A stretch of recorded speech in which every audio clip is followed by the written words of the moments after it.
Patrol of the middle 1950s, something which will lead us onward like a trail of breadcrumbs through the signal events of America's secret history in the second half of the 20th century.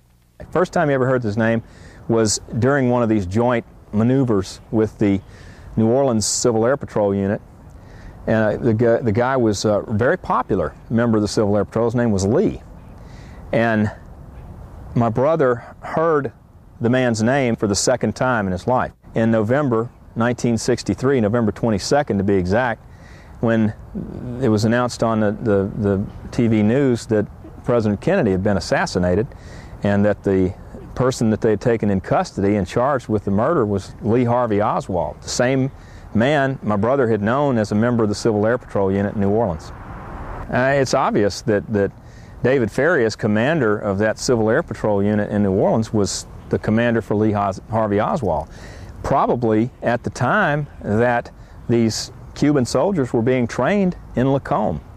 And it doesn't take a mental giant to put the rest of it together. You just have to figure, well, if Oswald was under Ferry in the Civil Air Patrol, now here's Oswald being inculpated in connection with the assassination of the President of the United States a few years later. Some very strange things were happening in the New Orleans and Baton Rouge areas back then. The House Select Committee on Assassinations tried to find Oswald and David Ferry's records in the Civil Air Patrol files, but in the first in a sordid series of lost and stolen documents that have kept America's secret history hidden from the American people, they discovered that most of the records of the squadron had been stolen.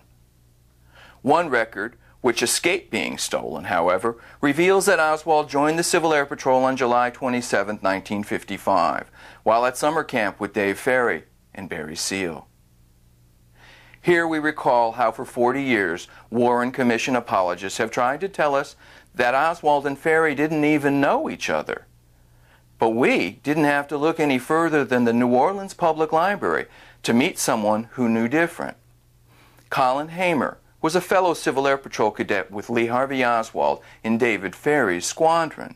Lee Harvey Oswald was in my Civil Air Patrol unit from the summer, sometime in the summer of 1955.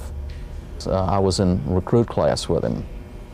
As it turns out, the feds were interested in David Ferry and Barry Seal long before the Kennedy assassination. I did speak to the agents of the U.S. Border Patrol about Ferry before the assassination.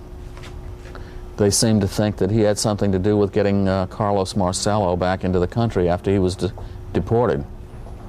They had. David Ferry intimate Alvin Bobuff confirmed to us that he had picked Ferry up at the airport following his return from Guatemala with Marcello. So, just who was this man, David Ferry, who recruited both Barry Seal and Lee Harvey Oswald? Here's another 40-year-old secret revealed. Ferry himself was recruited in 1942 into the CIA's predecessor organization during World War II, which he spent flying undercover missions in South America. Eddie Shearer was in Ferry's Civil Air Patrol outfit before joining the Air Force. For a long time, starting in about '56, Dave Ferry took over as the senior commander for the cadet squadron. When the cadets drilled, we also had what's called a guide on. One of the guys was playing with it, and it got away from him, and the thing cut his hand in the palm. And that's when I realized that Dave had probably been doing hypnosis with him or some other, because he went to him and had him hold his hand up and then started speaking to him, saying that you'll feel sensation, no pain, the bleeding will stop. And it did.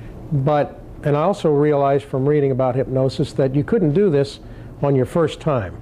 And you don't put somebody under instantly like that within 10 or 15 seconds. But if you have worked with a subject a number of times, they'll go under very quickly.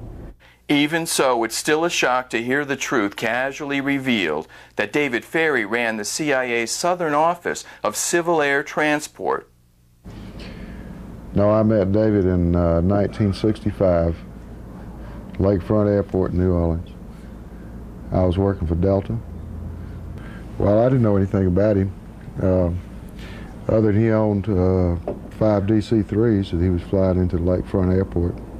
Dave was, he had a little office at Lakefront Airport, and it was like an FBO type thing that didn't do anything but fly. Never saw any passengers.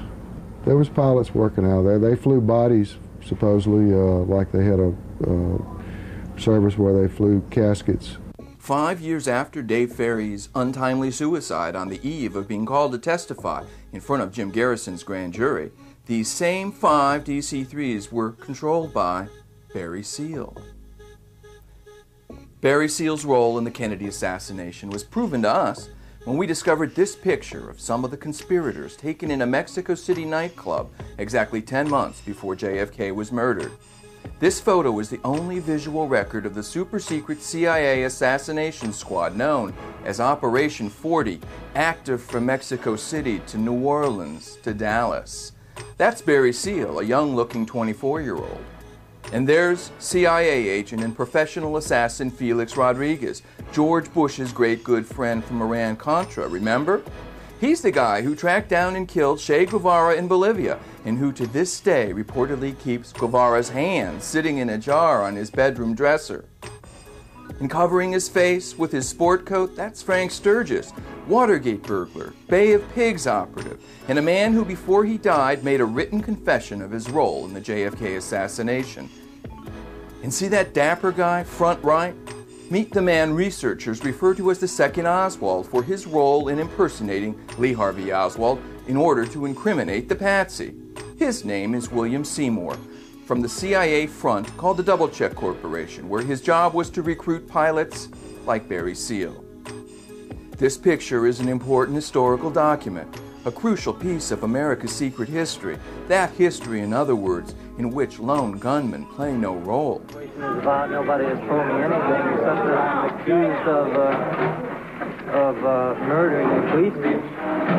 I know nothing more than that, and I do request for someone to come forward. There are a lot of different landmarks in New Orleans in the Kennedy assassination that I haven't seen very often on films or tapes, like this one behind me.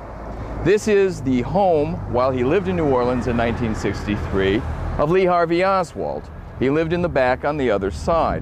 What's not generally known about this home is that it may well have been a CIA safe house. Why do I say that?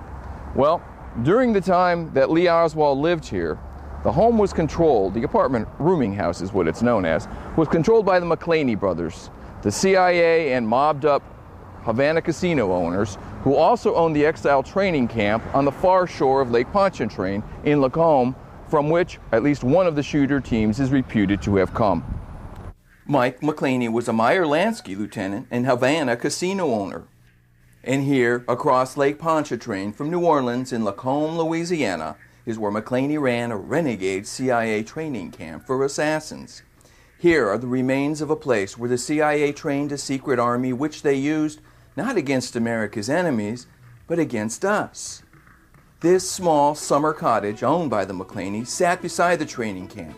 It was being used to store dynamite to be used for bombing Havana. Someone took an 8mm film of this infamous paramilitary camp. On it, investigators for the House Committee on Assassination saw David Ferry, Lee Harvey Oswald, Guy Bannister, and CIA Mexico City Station Chief David Atlee Phillips, immortalized on an 8mm home movie shot in the summer of 1963. Barry Seal, who took 8mm movie footage which we've used extensively in this program, might have taken that film. But then something happened. After the exciting discovery of this film, and while in the custody of the House of Representatives of the United States of America, it was stolen and never recovered. Who has the power to pull a black bag job in our nation's capital on one of the 3 co-equal branches of the U.S. government? Probably not the Ghostbusters. Here are a couple other places associated with the Kennedy assassination that should also be listed in the National Historical Registry. This famous building symbolizes the CIA mob merger so well that it should have been declared a National Historic Site. Instead, it was torn down. And today